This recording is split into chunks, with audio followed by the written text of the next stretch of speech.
Hello students, welcome back. Today we'll continue with application of Gauss law. Okay, in our last video we have seen the first application of Gauss law, right? That was electric field due to long uniformly charged straight wire.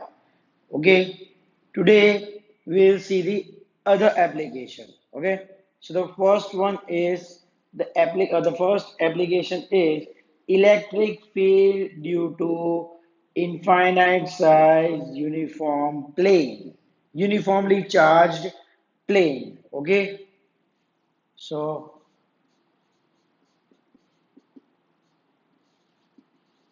electric field due to infinite size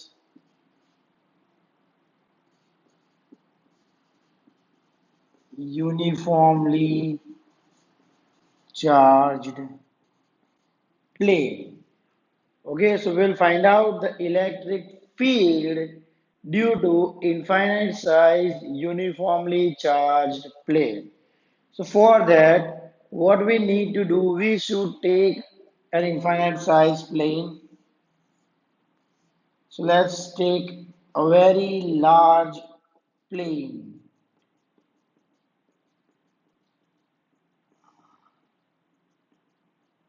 Okay, and let it be uniformly charged.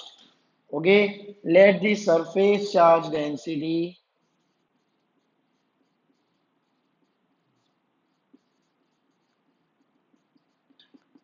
equal to sigma. That means that if you are taking a unit charge, okay, if you are taking a unit charge, right, sorry, unit area, right, then the amount of charge will be sigma. So sigma will be equal to Q by A. Okay, the total charge per unit area. Okay, so now let's find out the electric field at this point P. I want to find out the electric field at point P. So what I will do, I will take a cylindrical surface, right? I will take a cylindrical surface, right? That is passing through this plane. Clear? So you need to understand that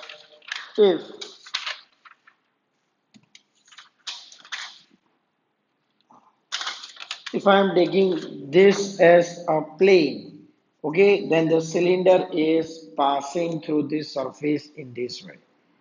Okay, so I have taken a planar surface and this I have taken a cylindrical Gaussian surface. Okay, so let's this area be A. So this will be also A and this will be also A. I am taking this area equal to A. Clear? Now, if I take there is one curved surface and these are the two circular surface. Okay, so these are the three surfaces. But when I see if this is a planar surface, electric field away in this way. So electric field direction will be this way. So when I take at any this surface, the electric field will be in this direction and the area will be in this direction. So the angle theta will be equal to 90. So that implies flux will be equal to 0. Okay. So the total amount of flux passing through the curved surface that is equal to 0. But at this place, electric field will be in this direction and area A is also in that direction. So in this case, theta is equal to 0 degree. Okay, so the total flux will be equal to electric field E into area. Clear? So now how much area we will take? This area plus this area. So this will be E into 2A. The flux will be equal to E into 2A. Okay. But according to Gauss law, According to Gauss law, this is equal to Q by epsilon 0. Let name this as 1. Q by epsilon 0. And what is Q? If the surface charge density is sigma, then Q will be equal to sigma into A. Epsilon 0. So this is 2. Clear? So from 1 and 2, from 1 and 2, clear? I can write down E into 2A equal to sigma A by, sorry, epsilon 0. So A gets cancelled, so the electric field will be equal to sigma by 2 epsilon 0. Okay, so electric field due to uniformly charged plane is E equal to sigma by 2 epsilon 0. Clear? I'm repeating this topic. Okay, what we had done, we had taken an infinite size plane. To find out the electric field at any point, I have selected a Gaussian cylindrical surface. Clear? So this is Gaussian cylindrical surface, and this area I have taken it as A. So now there are three surfaces.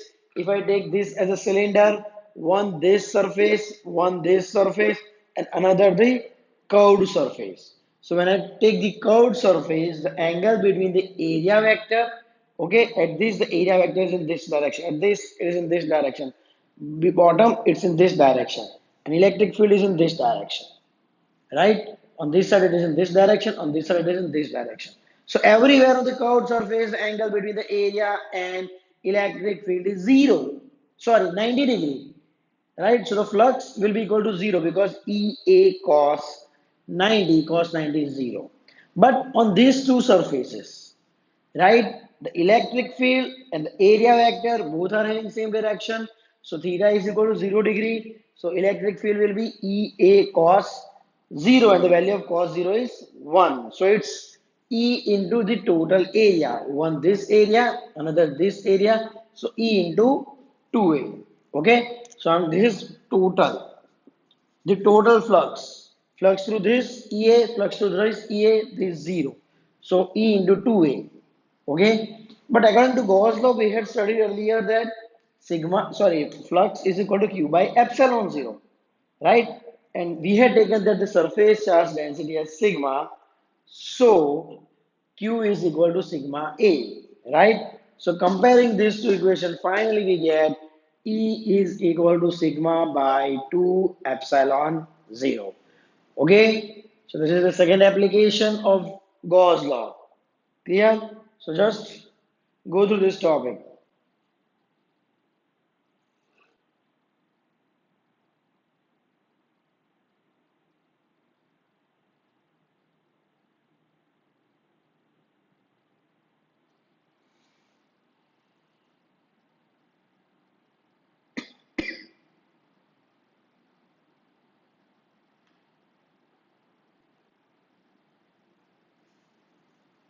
Okay, now as we have derived that electric field due to infinite size plane, that is sigma by 2 epsilon 0. Okay, now we are taking various cases.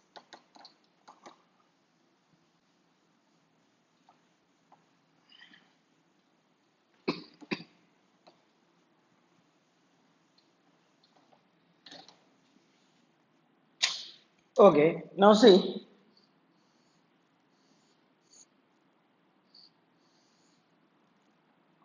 let's have distance. We are taking two plates. Okay, on one plate there is positive charge, and another plate also there is positive charge. Let's say the charge here is sigma 1 and here is sigma 2. Clear? So now we know that the electric field, what was the formula for electric field? E was equal to sigma by 2 epsilon 0. See, here there is no term like distance. Means from this 35 I get this distance or this distance or this distance.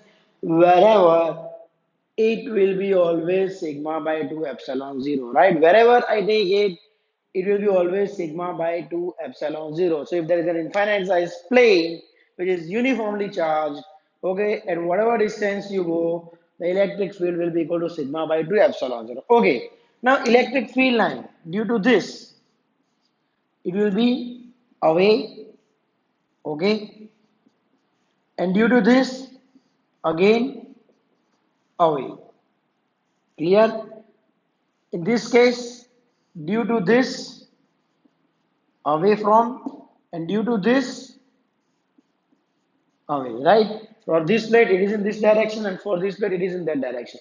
But when I take at the center between the two plates, right? For this plate, it is away from positive, so E1, and for this plate, it is away from positive, that is E2.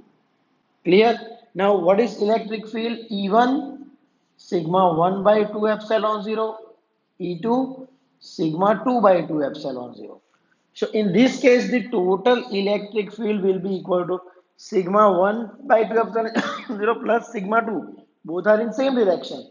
So, it will be sigma 1 plus sigma 2 by 2 epsilon 0. In this case, sigma 1 plus sigma 2 by 2 epsilon 0. But in this case, it is in opposite direction. So sigma 1 minus sigma 2 by 2 epsilon 0. Okay? But now, if sigma 1 equal to sigma 2, means the surface charge density on both the plates are same, then what will happen? This will be equal to 2 sigma by 2 epsilon 0, so sigma by epsilon 0. Same way here also, sigma by epsilon 0. But in the center, sigma minus sigma 0. Okay, clear? Same thing will be there if both are having negatively charged. Means if two plates are positively charged or negatively charged, means the charge is same, and if they are having the same charge density, then outside the plates it is sigma by epsilon 0, and between the plates it's 0. Okay, but remember, both the plates must have same surface charge density, and both the charges must be same, either positive or negative. Clear? But now, if we take the reverse case, means one positive and another negative. Okay, let's take it.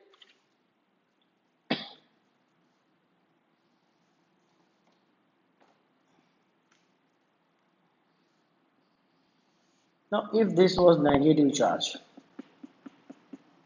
then it will be minus sigma 2. Clear? So, again, now see what will happen.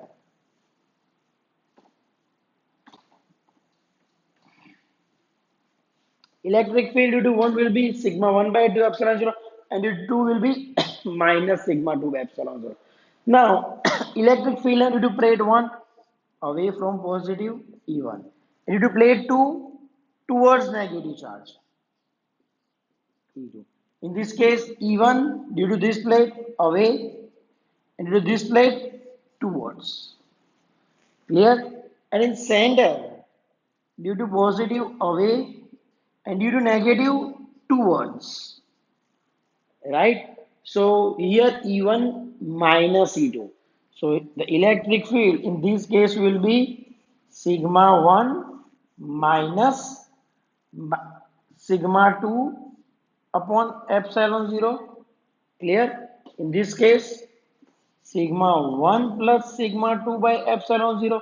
In this case, sigma 1 minus sigma 2 by epsilon 0.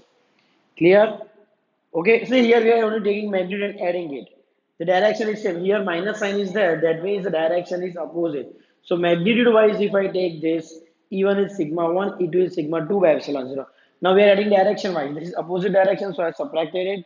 This is same direction, so I added it.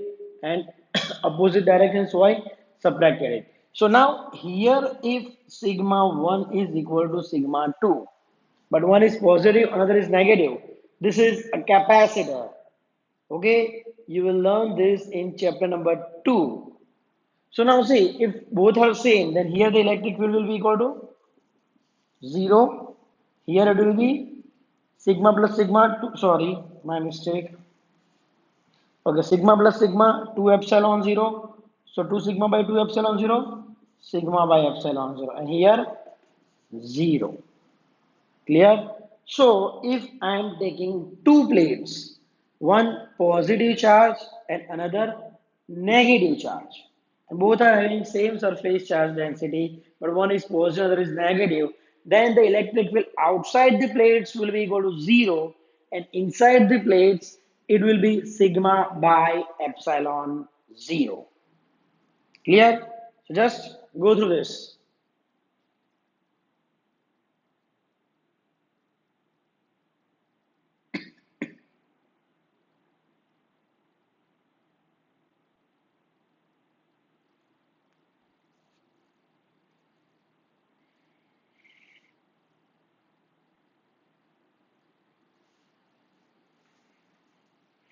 Okay?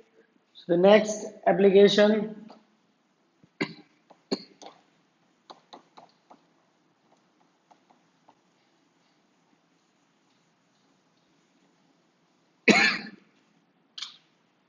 electric field due to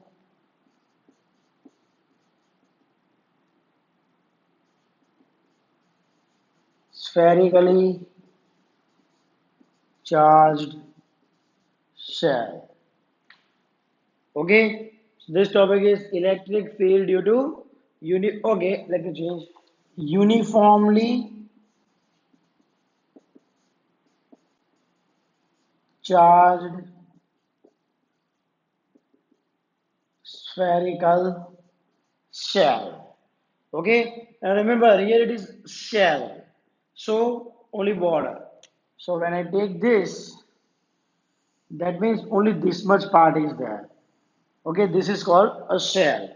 Now, spherically charged shell, we are taking that this shell is uniformly charged.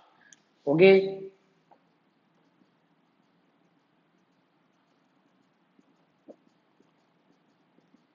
okay, uniformly positively charged shell is that. Let the total charge, okay, total charge on this spherical charge shall be Q. So what I'm doing, मैं ले लेता हूँ total charge Q. Okay. Now there are two cases. One, a point outside the cell, and another, a point inside the cell. So case one, we will take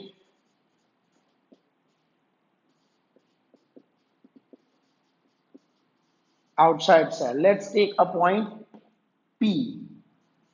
I need to find out the electric field at this point P. Okay. So now what we will do? We will take a Gaussian surface. So let's take a spherical Gaussian surface at this point.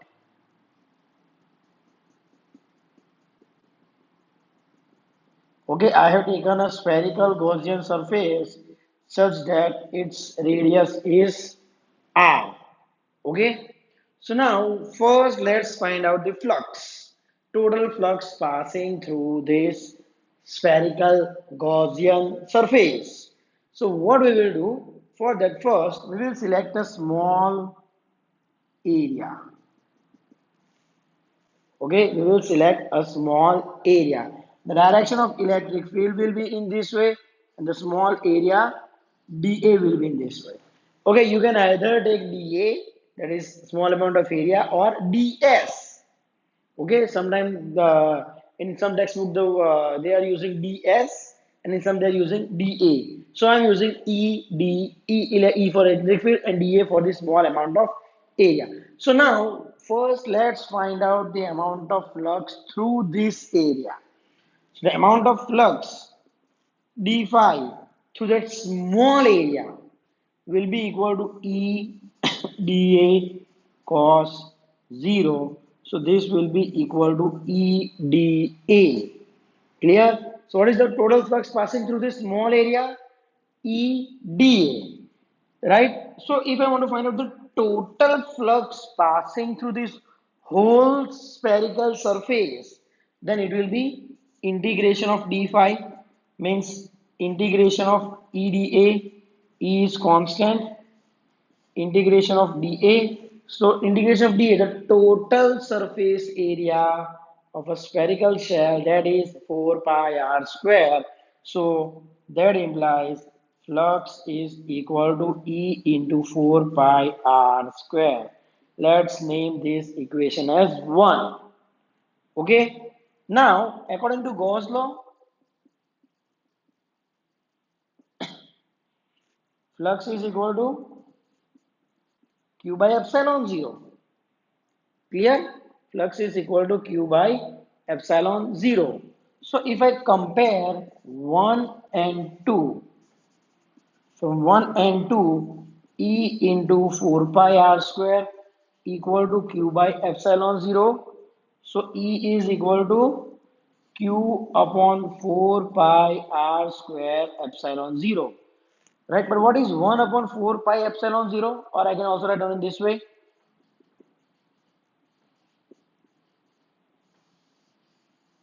This is the formula for electric field for a uniformly charged spherical cell when the point is selected outside the cell. Okay, I can also write it down in this way. 1 by 4 pi epsilon 0 kq by r square. So now see here, 1 by 4 pi, sorry my mistake, it's kq by r square.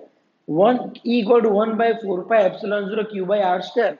This is the also the formula for electric field of a point charge, right?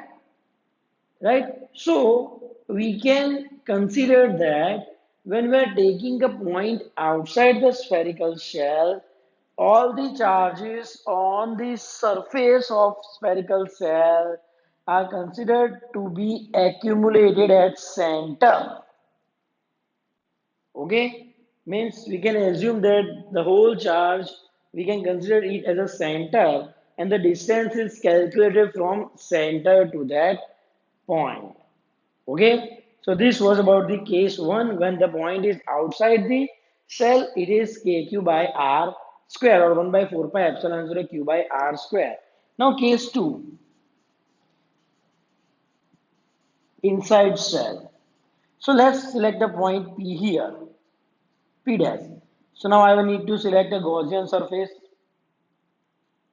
right? I need to select the Gaussian surface, right? Select a small amount of area, dA. The electric field at this point will be E. So we'll use the same method. And finally, flux will be equal to E into 4 pi r square, right? So flux will be equal to 4 pi r square. For this also, flux will be equal to E into 4 pi r dash square. This is r dash. Clear? So only radius has been changed. But now, according to Gauss law,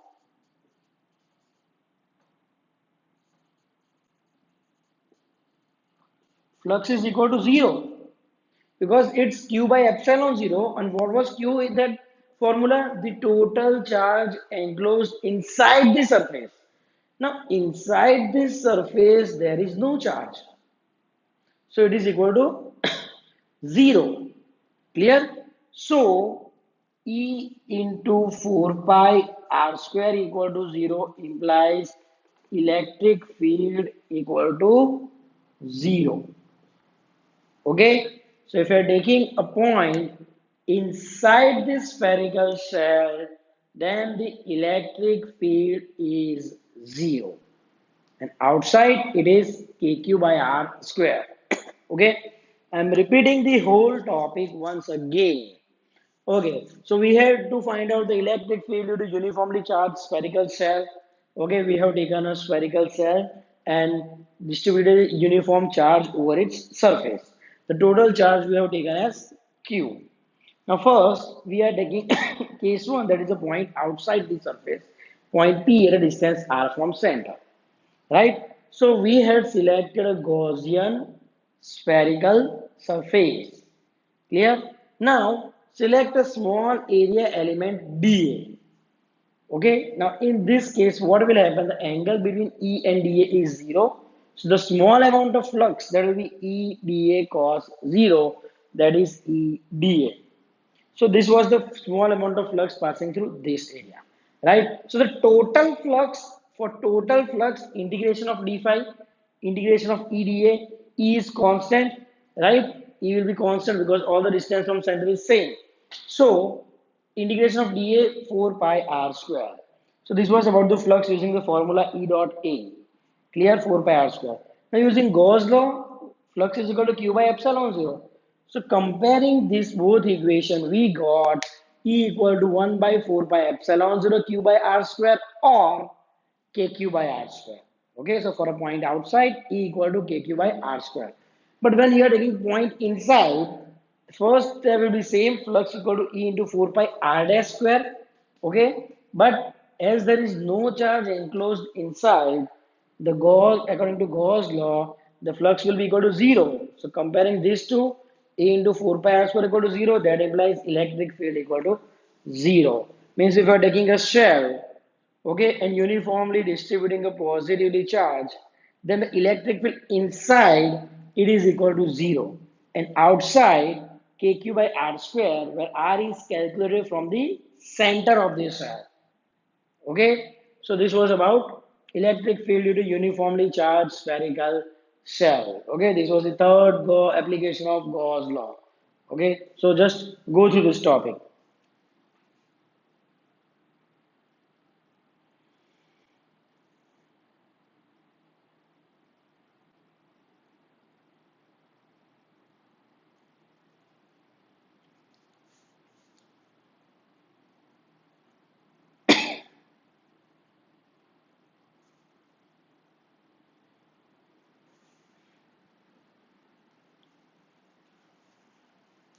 Okay, so this was about chapter 1, but one topic was remaining, right?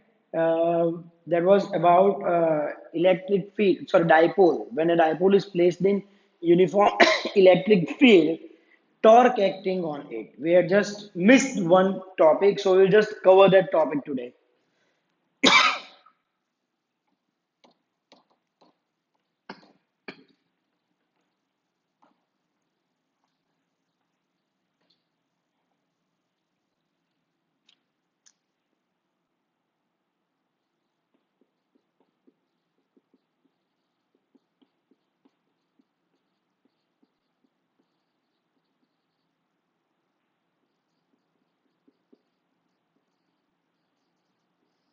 Okay, electric dipole in uniform electric field. Okay, so now uniform electric field, this is uniform electric field. The electric field lines are parallel to each other. That means it is uniform electric field. Now let's place a dipole, minus Q charge plus Q charge. Okay, so the formula for force acting in uniform electric field, F is equal to EQ, right? So now here Q is positive, so the direction of F and E will be same. The force acting on this will be F plus. Okay, but in this case Q is negative, so minus EQ, the direction of force will be opposite. So force acting on negative charge. Clear? Let the distance this be equal to 2a. Okay, now see, force positive acting on this way, negative acting on this way. Both are in opposite direction. Okay, dipole, the magnitude of charges is same. So magnitude of force will be same. Means two equal force but acting in opposite direction. So the net force will be equal to 0. Clear? But the line of action is not same. Now see what is line of action. Now if this is a pen, okay, sorry, this is a pen. Now force F1 acting in this direction, F2 acting in this direction. Okay, same amount of force is acting in both the direction. It will remain at the same position. because the line of action for both the forces same. But if the pen is in this situation, now the line of action for this point will be in this way and for this point will be in this way. So line of action is not same. So what will happen? This pen will rotate, right? So a couple will act, or that you can also say a torque will act. What is a couple? Two forces acting and having same magnitude acting in opposite direction, but the line of action of force is not same. Okay, so in this case, what will happen? This will rotate. Clear? Okay. So now let's find out the torque acting on this dipole. Clear? So what is the formula for torque? R cross F. Clear? Where what is R? The perpendicular distance between these two forces. So magnitude wise, I can say that R into F. Clear? What is F? EQ and what is R? This perpendicular distance. When I'm extending this, okay, let's name it as A, B, N. So I'm drawing this triangle, okay, A, B, and N. Clear? So this will be equal to AN means this distance, this is the perpendicular distance between two line of action of between the forces acting, okay, line of action of forces into F. What is F? EQ. Magnitude wise, it will be EQ. Clear? Now I want to find out this value of R. AN. Clear? Now see, if this is electric field, this is the electric field direction and the direction of dipole is this way. So this angle we will take theta. Let the angle between dipole and electric field. Direction of dipole is from negative to positive. So this is the direction of dipole. That's the vector form. Okay. So this angle is theta. Clear? If this is theta, this angle will be also theta. Right? See this way. So this is theta. Clear? So if I take sine theta, okay, what will be sine theta? Opposite upon hypotenuse. So what is opposite? R. So that is AN. And what is hypotenuse? This 2A. So AN is equal to 2A sine theta. So this will be 2A sine theta into EQ. Clear? So now what is 2A into Q? 2AQ, that is the formula for dipole moment. So magnitude of torque will be equal to P E sine theta, or else in vector form I can write down P cross E.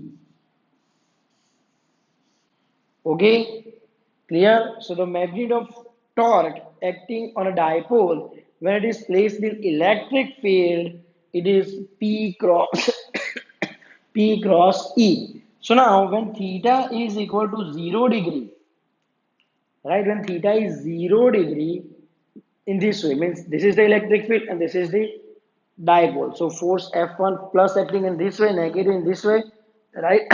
So it will not rotate. So torque will be 0. See, P E sine 0. Value of sine 0 is 0. So torque will be equal to 0. Clear? When theta is equal to 90 degree, then torque will be equal to PE, right? Because sine 90 is 1, means in this situation F1 acting in this way, F2 acting in this way, so it will definitely do it. Clear? And when theta is equal to 180 degree, okay, the value of sine 180 again 0, so it is 0. Clear? Okay, so when it is in this condition, torque acting 0. When it is in this condition, torque acting is maximum. Clear? So this was about the torque acting on electric dipole in uniform electric field. I'm repeating once again. We have taken uniform electric field, place the dipole, making an angle theta with electric field. Okay, the distance between these two charges is 2a. Clear? Force acting F is equal to EQ. So using this formula, direction of positive charge will be in the direction of electric field. The direction of negative charge will be in direction opposite to electric field, right? As both the forces are having different line of action, a couple will act or a torque will act. The formula for torque R cross P, magnitude wise R cross F. Magnitude wise R cross F, R is perpendicular distance between the two line of action of force. So this R AN, a formula for FEQ, magnitude wise. So what is AN? In this triangle I am putting sine theta AN by 2A. So AN is equal to 2A sine theta. So 2A sine theta EQ. Now 2AQ, that is the dipole moment P. So P E sine theta in vector from P cross E, right? If angle is 0, torque is 0. If angle is 90 degree, torque will be equal to PE, means that is maximum. Okay, so now just go through this topic.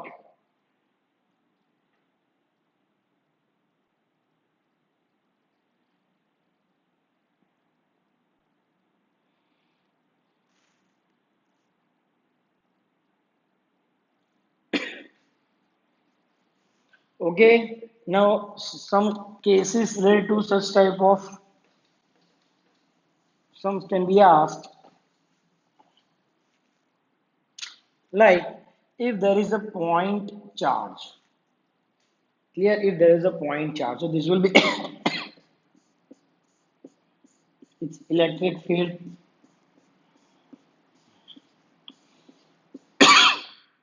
Now, what will happen if a dipole is placed? Okay, randomly means a dipole is placed minus q plus q. Okay, in a non-uniform electric, this is a non-uniform electric field. Now, will the force act on it or torque act on it or both? So, in this case, what happened? Due to positive charge, F1 will be F plus will be in this way, and negative charge F minus will be in this way. So see what will happen. One charge is in that way, one charge is in this way. Now the forces, sorry, force. The forces are not in exactly opposite direction. So the force acting will not be equal to 0. Okay? And also it will rotate. Right? Clear? Also it will rotate. So torque will also act on it. Clear? Now, if I am placing this torque in this way, sorry, this dipole, minus q plus q. Now, if this situation is given, okay, I'm writing it below, minus q plus q. Now, see, if this situation is given, then what will happen? Right? The force acting on this will be F plus positive, positive, positive, and negative will be F minus. Clear? Now the line of action of force is same. So what will happen? Will the force be equal to 0 or not? It will not be equal to 0. Reason, this charge is closer. So Fk Q1 Q2 by R square, this will be higher and this force will be lower. So what will happen? This dipole will move in this way because this attractive force is higher than this repulsive force because this charge is at closer distance compared to this. So remember, in this case the force acting is not equal to 0. Clear? Now what will you say about torque? See what we had discussed, it will move in same way. So this will be linear. Okay, it will not rotate. So in this case the torque acting will be equal to 0, but the force acting will not be equal to zero. Okay, but if it is uniform electric field, then the force acting will be zero, but torque will not be equal to zero. Okay, so this was about the electric dipole placed in electric field. Okay, so we had completed this chapter, we had completed all the applications of Gauss law. Clear? So theoretical wise, descriptive wise, we had completed this chapter. Okay, so for today, that's it. Clear? Now, in our next video, we will see with the exercise numericals as well as the illustrations given in the textbook. Okay, so till then, thank you.